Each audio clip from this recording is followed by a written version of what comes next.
안녕하세요. 만나서 반갑습니다. 역사가 김영주입니다. 한중일 근대사 삼국지 제137부 다카스키 신사쿠 기병대를 창설하다 라는 주제를 가지고 오늘 여러분과 함께 할 겁니다. 1865년 1월 조슈 번주 모리 다카치카가 에도 막부에 공순을 표시함으로써 조슈 번정은 일단 점학파가 장악을 하게 됩니다. 이에 다카스키 신사쿠를 비롯한 도막 세력은 공경 대신이었던 산조를 모시고서 시모노세키로 도주를 하게 됐죠. 그래서 이곳에서 이제 번정을 탈환할 기회를 엿보게 됐다는 거예요. 그래서 아직 지금 조슈 원정이 얼핏 보면 이제 게임 오버로 끝난 것 같은데 이게 완벽하게 마무리가 안 돼 있는 상황이라는 거죠. 불행 중 다행인 것은 그러면 이 역전 일발을 노릴 수 있는 카드가 있긴 있었냐 했을 때 그러한 카드가 있었다라는 거예요. 그게 뭐였냐? 바로 이 타카스키 신사쿠가 몇 년 전부터 나름대로 양성해온 도막파 군대가 있었습니다. 그 도막파 군대를 토대로 역전 시도를 해볼 수가 있었다는 거죠. 그 군대가 뭐였냐? 그게 바로 이제 오늘의 소재인데요. 대략 한 이제 1863년 무렵입니다. 그 무렵부터 타카스키가 사무라이 계층이 아닌 일반 평민들을 대상으로, 이게 굉장히 중요한 건데, 일반 평민들을 대상으로 군대를 모집을 해가지고 조직을 하니 그것이 바로 기병대였어요. 기병대. 이 기병대를 창설한 것만 가지고서도 타카스키 신사쿠는 일본 역사에서 정말 길이 남을 업적을 갖다가 세운 인물인데요. 이 참고로 타카스키 신사쿠를 존경하는 사람이 누구냐면은 아베 신조 전 총리가 또 그렇게 존경했다고 하죠. 뭐 따지고 보면 같은 조슈번 출신이니까요. 기병대. 근데 이 기병대라는 이름에서 알 수 있다시피 얼핏 생각하면은 이게 음차만 들으면은 말 타고 다니는 군대인가? 아니 일본에 그런 기병이 없었어? 라고 생각할 수 있는데 여기서 말하는 그 기자는 한문으로 어떤 기자를 쓰냐면은 말 탈 기자를 쓰는 게 아니라 바로 기이할 기자를 쓰는 겁니다. 즉 말을 타고 다니는 군대, 우리가 흔히 알고 있는 그런 기병이 아니라 기이한 군대라는 의미예요. 뭔가 좀 이제 특별한 군대, 기이한 군대, 그런 의미를 가지고 있다는 거죠. 자, 왜 이런 기이할 기자를 붙였냐면은 이 기병대는 기존에 사무라이 군대가 아니라 평민 계층을 중심으로 조직한 새로운 모형의 군대였기 때문에 그러한 점들을 강조하기 위해서 이 기이할 기자를 사용을 하게 됐다는 거죠. 참고로 이 기병대가 일본의 그 유명한 애니메이션인 바람의 검심에도 나와요. 그 바람의 검심의 주인공인 히무라 켄신도 스승으로부터 이제 검수를 익히고 마스터를 한 다음에 하산해가지고 들어간 데가 바로 이 기병대였죠. 에도막부 군사 제도에 대해서 좀 잠깐 좀 설명을 할 필요가 있는데요. 에도막부의 군사 제도는 전통적으로 사무라이 계층을 중심으로 이루어지게 됐습니다. 이게 도대체 무슨 얘기냐? 일단 일본의 에도막부 자체가 굉장히 철저한 신분제 사회였기 때문에 신분이 그야말로 아주 철두철미하게 세습이 됐어요. 이게 뭐 조선 신분제는 저리 가라 할 정도로 여기 신분제는 정말 공고하게 짜여져 있었다는 겁니다. 그래서 어느 정도였냐면은 우리 집안이 대장 가문이에요. 그러면 대대손손 대장을 맡는 거예요. 그리고 우리 집안이 부장 가문이다. 그러면 대대손손 부장을 맡는 겁니다. 그럼 만약에 우리 집안이 병졸 가문이다. 그럼 대대손손 병졸을 맡는 거예요. 그런 식으로 이제 신분 세습이 이루어졌다는 거죠. 이 얘기는 그 자손들이 뭐 활복을 해야 될 정도로 엄청나게 큰 잘못을 저지른 게 아니면은 어지간한 잘못 가지고서는 쉽게 이거 안 막힌다는 거죠. 그 다음에 또 경우에 따라서는 자질 미달의 사람들이 나올 수도 있잖아요. 예를 들자면은 우리 집안은 대장 가문인데 뭐 제 아들이나 손자는 대장의 자질이 전혀 없을 수도 있어요. 혹은 우리 집안은 부장 가문인데 제 아들이나 손자는 대장의 그런 제목을 가질 수도 있다는 거죠. 그래도 어쩔 수 없습니다.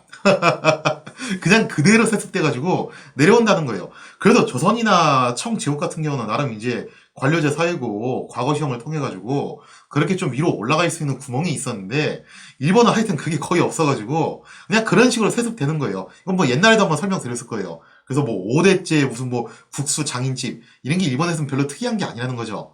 오히려 에도마쿠 시대는 굉장히 당연한 거였어요. 이처럼 에도마쿠는 철저한 병론 분리책으로 오로지 군대는 사무라이 계급만이 향유하는 것으로 굳어졌다는 겁니다. 이 부분을 조금 더 부연 설명을 하자면은 그럼 전국시대하고 임진왜란 때 동원했던 아시가루들은 도대체 뭐냐? 사실 일본이 이 사무라이들 시대가 오게 되면서 일반 농민 징집병은 거의 쓰질 않게 돼요. 그러다가 전국 시대라는 좀 이제 전쟁 특수를 만나게 되면서 나름 이제 농민 징집병들을 쓰게 되는데 그게 바로 아시가루입니다. 근데 이 아시가루라는 게 조금 애매한 게 뭐냐면요. 이게 모집병의 성격을 갖고 있으면서도 징집병의 성격을 갖고 있기도 하고 또 어떻게 보면 세습의 성격도 갖고 있어요. 자, 그래서 이 아시가루에 대해서 조금 더 부연 설명하면 이렇습니다. 이 일본의 아시가루는 조선의 그런 농민 징집병하고는 좀 얘기가 달라요. 그거하고는 좀 경우가 다른 게 뭐냐면은 아시가루만 전문적으로 하는 가문들이 있습니다. 그것도 역시.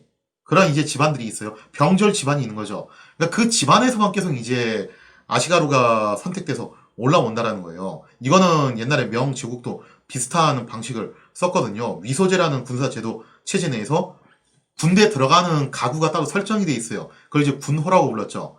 그러니까 조선만 굉장히 특이하게 거의 전체 양인들을 다 징집하는 방식을 썼고 중국이나 일본은 이렇게 특정 집단만 선정을 해가지고 거기서만 이제 계속 뽑아서 쓴 거예요. 마치 오늘날 보면 남미나 동남아 지역에서 왜 제비뽑기로 군대 가는 것처럼 그렇게 이제 군대 가는 사람들이 따로 설정이 돼 있었다는 거죠. 아시아로는 그렇게 돼 있었는데 이게 전국시대 그리고 임진왜란이라는 굉장히 커다란 전쟁이 일어나게 되면서 아시가루 숫자가 좀 많이 필요로 하게 됐던 겁니다.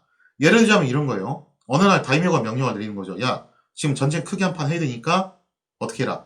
아시가루 3,000명을 모아라.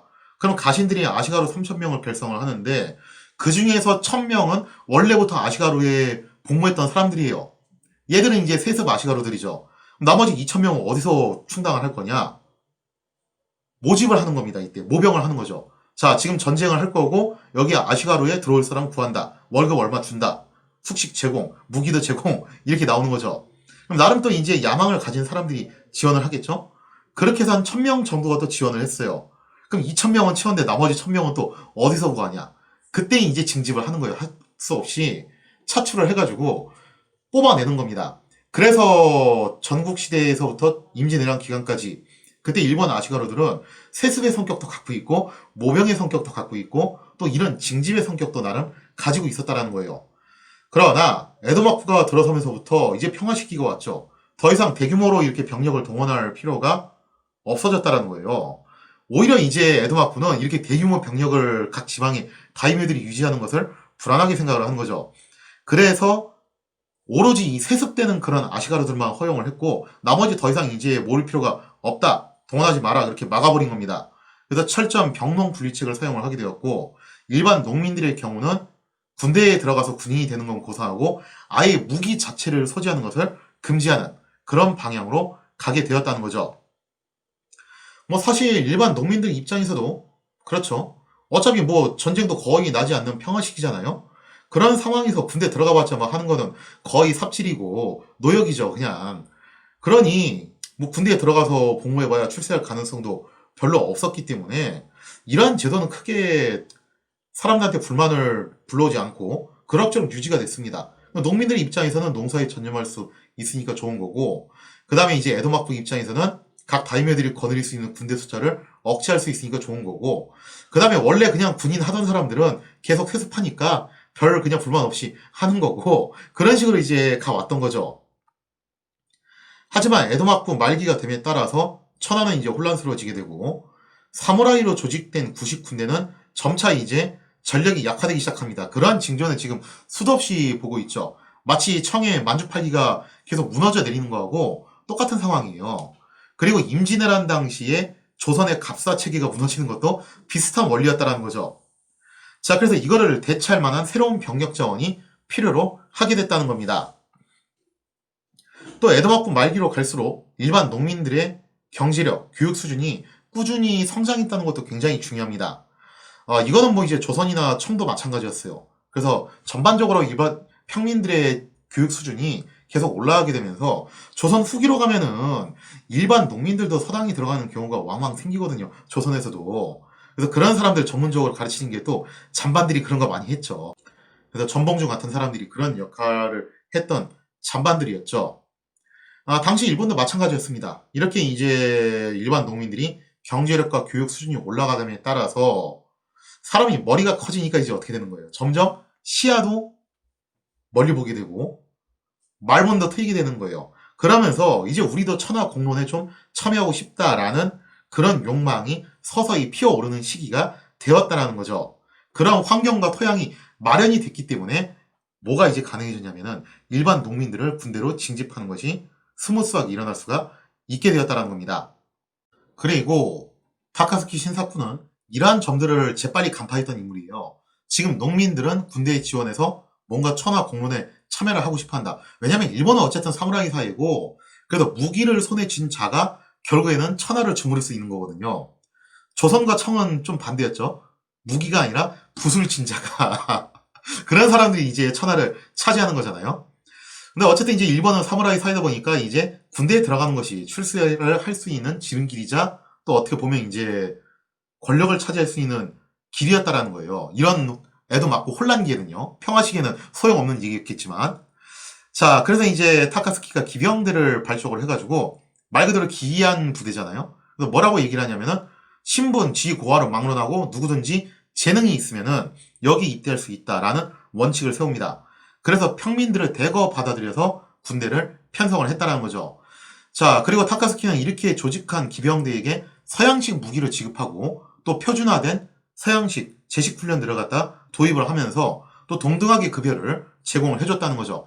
그러면서 이게 소위 말하는 서양식 국민 군대로 거듭날 수 있는 계기가 마련이 되었다는 거예요. 물론 기병대 내에서도 고위 장교는 사무라이 계층이 장악하긴 했어요. 하지만 기존에는 일반 평민들에게 거의 기회가 제공되지 않았던 터라 농민들 입장에서는 나름 이게 출세를 할 수 있는 기회라고 보고서 앞을 다퉈서 기병대에 입대를 했다라는 겁니다. 그러니까 이제 왜 전국시대 때 아시가로 3,000명을 확보를 해야 된다. 1,000명은 세습, 1,000명은 지원병, 그리고 1,000명은 징병인데 어느 시대나 그렇잖아요. 그죠? 강제로 끌려온 사람들. 그런 사람들은 항상 존재를 하기 때문에 당연히 그런 사람들은 이 기병대에 지원을 안 했겠죠. 주로 누구냐면은 나도 군대에 들어가서 뭔가 좀 이제 내 출세와 야망을 이뤄보고 싶다라는 욕망이 있었는데 그동안 그거 못했던 사람들이 이때 대거 여기로 들어오게 됐다는 거예요. 그래서 일본 사람들 전체가 다 이런 분위기를 가졌다라기보다는 또 그런 야망에 끌어올랐던 사람들이 대거 여기에 투신을 했다라고 보는 게 조금 더 정확한 설명이겠죠. 이처럼 기병대의 창설로 인해서 일본 역사상 최초의 국민 군대라고 볼 수 있는 집단이 탄생을 하게 됩니다. 그리고 이는 지금껏 무력을 독점해서 천하를 주물러 왔던 사무라이 계층에 대한 농민 계층의 반기를 의미하기도 했다라는 거죠. 만약에 이 기병대가 구식 사무라이 군대를 격파하게 된다면 그 순간 바로 이 신문제 체제는 무너진다는 것을 의미하는 거예요. 사무라이들은 에도마쿠 치세 내내 무력을 독점해왔지만 이제 더 이상 그러한 독점은 허용되지 않는 시대가 왔다는 것을 의미하는 것이기도 했어요.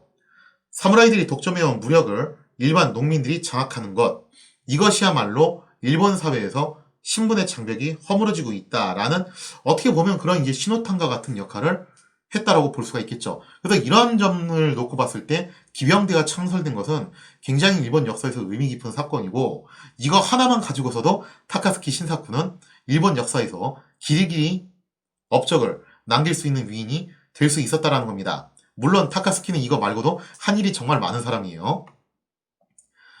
실제로 근대 국민국가의 길을 걷게 된 유럽 여러 나라들 이와 유사한 과정들을 거쳤습니다. 그러니까 유럽 국가들도 군대라는 것은 귀족들의 전유물이었거든요. 그러니까 일반 병사들 같은 경우는 대개 이제 모병 내지는 용병으로 이제 들어오게 됐는데 아무래도 이게 본인들이 원해서 왔다라기보다는 급료에 낚여가지고 심지어 프로이센 같은 경우는 납치해서 그렇게 인신매매 형식으로 데리고 오는 경우도 많았어요. 그러다 보니까 일반 병사들은 별로 지원 동기, 참전 동기가 그렇게 높을 수가 없습니다. 이거 뭐 귀족들 사이에서 벌어지는 전쟁, 왕들 사이에서 벌어지는 전쟁에 내가 뭐하러 이렇게 나가가지고 피를 흘려야 되냐 이런 인식이 강했다라는 거죠. 하지만 프랑스의 경우 대표적으로 이 프랑스 대혁명을 겪게 되면서 이제 군대를 일반 국민들이 장악을 하게 됐다는 겁니다. 그러면서 더 이상 왕과 귀족을 위해서 피를 흘리는 게 아니라 자신을 위해서, 가족을 위해서, 국가를 위해서, 우리 공동체를 위해서 무기를 들고 싸웁시다. 이런 사람들이 대거 등장을 하게 됐다는 거예요. 그러면서 이제 말 그대로 국민에 기반한 국민의 군대가 탄생을 하게 됐다는 거죠. 이런 형태의 군대가 무시무시한 게 뭐냐면은 참전 동기, 입대 동기가 명확하기 때문에 정말 전투 의지가 어마무시하다는 거예요. 그래서 전장터에 나가면 그야말로 미친 듯이 싸우는 거죠. 그러니 옛날 구체제 시절의 군대들이 상대가 안 되는 거예요, 이게. 그러면서 특히 나폴레옹이라는 유능한 지휘관을 만나게 되면서 당시 프랑스가 엄청난 맹위를 떨칠 수 있었던 이유도 바로 여기에 있었습니다. 그래서 유럽의 군대가 왜 제국주의 시대 때 그렇게 엄청난 위용을 보여줬냐라고 했을 때 크게 두 가지 축이 있는데, 하나는 고도로 발전된 무기, 그때 당시로서는 최첨단 무기로 무장한 군대였죠. 근데 이것만 가지고 설명할 수 있는 게 아니에요. 왜냐면 그럼 이 최첨단 무기를 수입하면 되는 거 아니냐. 일본도 수입을 했고 청제국도 수입을 했고 조선도 나중에 이걸 수입하려고 노력을 했어요. 오스만 제국 이런 나라들도 다 수입하려고 노력을 했습니다. 그런데 왜 얘들은 실패했냐? 일본만 성공했고. 그 이유는 뭐냐면은 바로 이 명확한 의미에서의 국민 군대가 탄생을 못했다라는 거죠. 그러니까 조선 같은 경우도 징병제라는 점은 공통점이 있는데 뭔가 이게 시민 사상에 기반한 그런 국민 군대하고는 좀 거리가 있어요. 조선 군대도. 그래서 이제 조선 군대가 뭔가 좀 반쪽짜리 그런 국민 군대 성향을 갖고 있었던 거죠. 따라서 타카스키가 조직한 기병대는 일본 국민 군대의 탄생을 알리는 신호탄이나 다름없었고, 이거는 훗날 일본이 대대적으로 징병제를 실시하는 국가가 될 것이다. 왜냐면 지금 이런 집단이 권력을 장악하게 되면 결국 이걸로 성공을 했으니까 그걸 예고하는 것이기도 했다는 거죠. 그러니까 오랜 세월 동안 모병제로 가던 일본 역사가 갑작스럽게 대규모 징집군을 유지하는 형태의 국가로 발전을 하게 된다는 거죠. 그리고 이 대규모 징집군을 유지하기 위해서는 엄청난 비용이 들어가고, 또 플러스 이 대규모 징집군을 가만히 묵혀두면 이게 또 무슨 사고가 일어날지 모르잖아요. 그렇기 때문에 끊임없이 이 대규모 병력을 유지할 자원을 확보하고 이들의 욕망을 충족시키기 위한 뭐가 필요하냐면은 전쟁이 필요하게 된다는 거죠. 결국 이게 예정된 수순이에요. 1865년 1월 10일 시모노세키로 도주한 조슈번 도막파들은 타카스키의 지도하에 번정을 탈취하기 위한 대반격에 나서게 됩니다. 그러니까 사실 이제 쫓겨난 지 얼마 안 돼가지고 바로 이제 반격전에 들어서게 된 거예요. 그게 가능했던 것은 기병대라는 나름의 이제 튼실한 군사적 기반이 있었기 때문입니다. 타카스키는 자신들을 뭐라고 불렀냐면은 정의를 추구하는 정의파다. 우리야말로 진짜 정의다. 그에 비해서 지금 현재 번정을 장악하고 있는 무리들은 에도 막부의 굽신거리는 저 속물들, 그래서 속론파라고 부르게 되었다는 거죠. 자, 그러면서 이제 정의파 대 속론파의 전쟁 구도를 만들어가지고 이제 도막파들이 번정을 탈취하기 위한 반격에 나섰다라는 겁니다. 그리고 이 반격의 서막에 선봉에 선 것은 기병대 군감을 맡았던 야마가타 아리토모가 앞장서게 돼요. 드디어 이제 야마가타가 이렇게 역사 무대에 등장을 하게 되죠. 정의파의 기병대는 구식 사무라이들로 구성된 속론파 군대를 순식간에 제압을 하게 됩니다. 그래서 약 3개월간의 내전 끝에 마침내 타카스키가 이끄는 정의파는 승리를 거두게 됐으며 1865년 4월 무렵에는 속론파를 몰아내고 완전히 조슈 번정을 장악을 하게 됐다는 거예요. 이로써 조슈 번정은 도막파의 지도자인 기도 다카요시, 이쯤에서 이제 귀환해가지고 번정의 핵심 실세로 올라오게 되죠. 그 다음에 이제 군권 쪽에서는 타카스키 신사쿠가 기병들을 주축으로 이를 서포트를 하면서 도막파들이 이제 조슈 번정을 장악을 하게 되었고, 이렇게 된다는 것은 조슈번이 다시금 이제 좌막에서 도막 노선으로 돌아선다는 것을 의미를 한다는 거죠.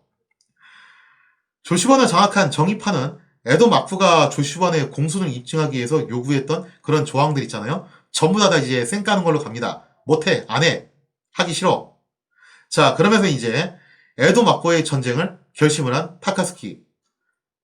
뭐라고 판단을 하냐면은 서양 세력과 접선을 시도를 하게 돼요. 그래서 이제 영국의 글로버 상해 대표하고 만나게 되는데 또 이 사이에서 활약을 했던 인물이 바로 사카모토 료마입니다.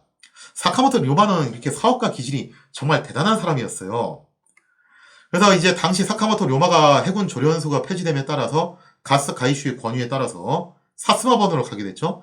사스마번의 후원을 받아가지고 영국 측하고 나름 좀 이제 이런 사업 구상들을 하고 있었어요. 그래서 영국의 글로버 상해하고 조슈번을 연결시켜주는 역할을 합니다. 그럼 여기서 감을 잡으셔야 되는 게 있어요. 사카모토 료마의 굉장히 중요한 포지션, 바로 조슈번과 사스마번 사이에 걸쳐져 있는, 양다리를 걸치고 있는 유일한 인물이다라는 것을 여러분들이 파악을 할 수가 있겠죠. 타카스키는 에도막부를 무너뜨리기 위해서는 서양의 문물을 적극적으로 도입을 해야 된다라고 판단을 내렸고, 그래서 타카스키는 시모노세키 항구를 개방을 해가지고, 어차피 이거 뭐 개방하기로 그때 약초도 했으니까 차라리 이렇게 된 거 개방을 해서 적극적으로 서양 문물을 받아들이는 창구로 사용을 하자라고 판단을 하게 됩니다. 하지만 타카스키의 이러한 행동에 대해서 같은 도막파 내에서도 이제 골수파들이 있죠. 그 골수 양이 지사들은 굉장히 크게 반발을 하게 돼요. 그러면서 타카스키는 신비의 위협을 느껴가지고 잠시 조시범 밖으로 몸을 피해야 되는 그런 촌극이 발생하기도 했다라는 거죠.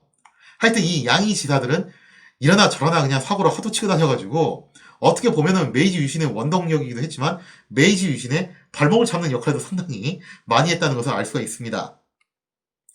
자, 이로써 조시번도 좀 나름 브레이크가 걸린 게, 이렇게 해서 서양의 문물을 적극적으로 흡수를 해서 에도마쿠를 치자라는 플랜에 제동이 걸렸습니다. 그러니까 완전히 중단된 건 아닌데 이게 좀 시간이 걸리게 됐다라는 거예요. 그러다 보니까 그 시간을 이용해서 에도마쿠가 다시 판단을 내리죠. 역시 말로 해서는 안 되겠다. 다시 원정군을 결집을 해가지고 이번에야말로 조시번을 완벽하게 쓸어버리자라고 결정을 내리게 되니, 자, 또다시 이제 조시번의 운명이 풍전등화에 놓이게 되었는데요. 여기서 이제 에도마쿠가 정말 예기치 못한 엄청난 복병을 만나게 됩니다. 그 복병이 무엇이었냐? 이것 때문에 쇼군이 다시 교토로 불려가는 사태가 발생을 하게 되는데, 거기에 대한 이야기를 다음 시간에 이어서 다루도록 하겠습니다.